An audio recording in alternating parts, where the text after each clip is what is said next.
नायक वरदायक देवा, आज लगे की न्यों तू सेवा। मैंने जो आज तक आपकी सेवा की है इसको स्वीकार करिए और धनुष की गरुता को दूर करिए।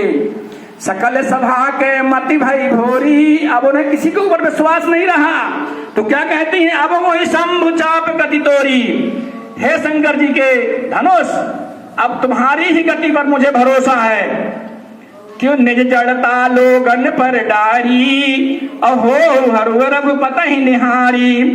तुम जो जड़ता है तुम्हारी, इसको जो यहाँ लोग बैठे हुए हैं इनके ऊपर डाल दो, लेकिन भगवान श्री राम को देख करके तुम हल्के हो जाना।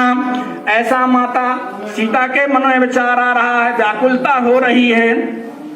अब राम जी क्या सोच रहे हैं, सियहि विलोक तकेउ धनु कैसे, अचितव गरुड़ लघु ब्यालहि जैसे। राम जी ने पहले तो सीता जी को देखा कि स्थिति गंभीर होती जा रही है, फिर उन्होंने धनुष को देखा। धनुष को ऐसे देखा जैसे कि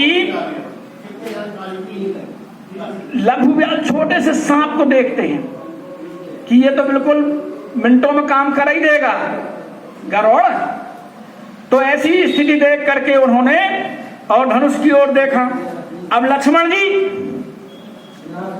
जी क्या कहते हैं, राम जहां शंकर धनु तोरा, अहो सजग सुन आय सुनोरा। सबको आज्ञा देने लगे वो।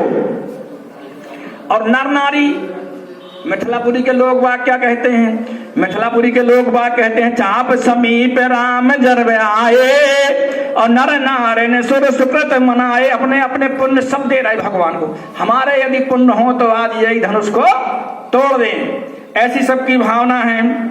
अच्छा, और देखिए, सब कर संशय और अज्ञानू, और मंद महीपन कर अभिमानू। भृगुपति केर करब गरुआई, असुर मुनि बरन केर कदराई। अब यहाँ से दूसरा थोड़ा सा प्रसंग बदल जाता है। मैंने धनुष की पार्टी में, धनुष में जो जहाज है, दो प्रकार के जहाज हैं। एक में तो जो मोह युक्त राजा है ये चढ़े हैं, और दूसरे में ये सब चढ़े हुए हैं।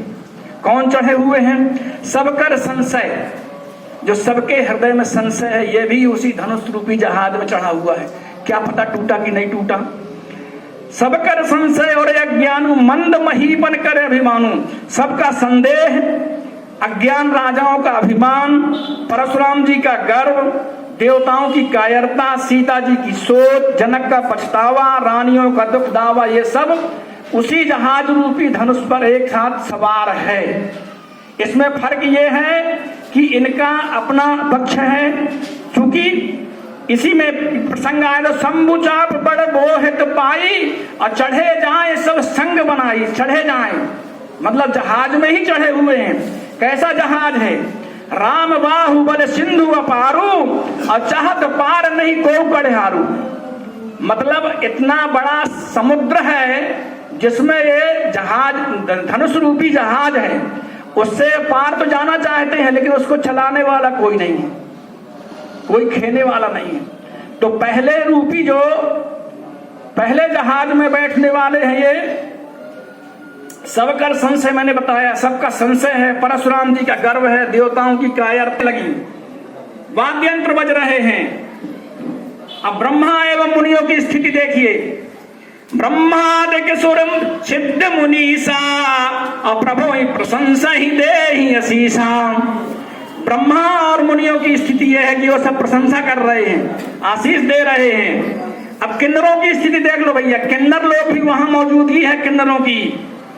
बरस ही सुमन रंग बहुभाला, गाँव ही किन्नर रीत रस गीत रसाला। किन्नर लोग भी वहां पर अपना नृत्य गान प्रस्तुत कर रहे हैं। अब रानी की स्थिति देखो, पहले कितनी घबरा रही थी कि सब सखी सब कौतुक देखन हारे। अब क्या, सखिन सहित हर सी अभी चलेगी, न रुपया चलेगा, न डॉलर चलेगा, न सोना चांदी, कुछ नहीं चलेगा। वहां चलेगी वहां की मुद्रा, और वहां की मुद्रा है भजन। और जिसके पास भजन नहीं है तो पुनरपि जन्मम पुनरपि मरणम पुनरपि जननी जठरे शयनम। और यदि आपके पास में वहां की मुद्रा है तो निश्चित तौर पर आपको कोई परेशानी नहीं होगी। मैं इन्हीं शब्दों के साथ में अपनी वाणी को विराम देता हूँ और सभी से निवेदन करता हूँ कि जहाँ तक मैं चाहता हूँ कि भगवान श्री राम के चरणों में अपना समर्पण कर उनका स्मरण करें। यही हमारा उद्देश्य है, यही इस गोष्ठी का उद्देश्य है, यही हमारे जीवन का उद्देश्य है।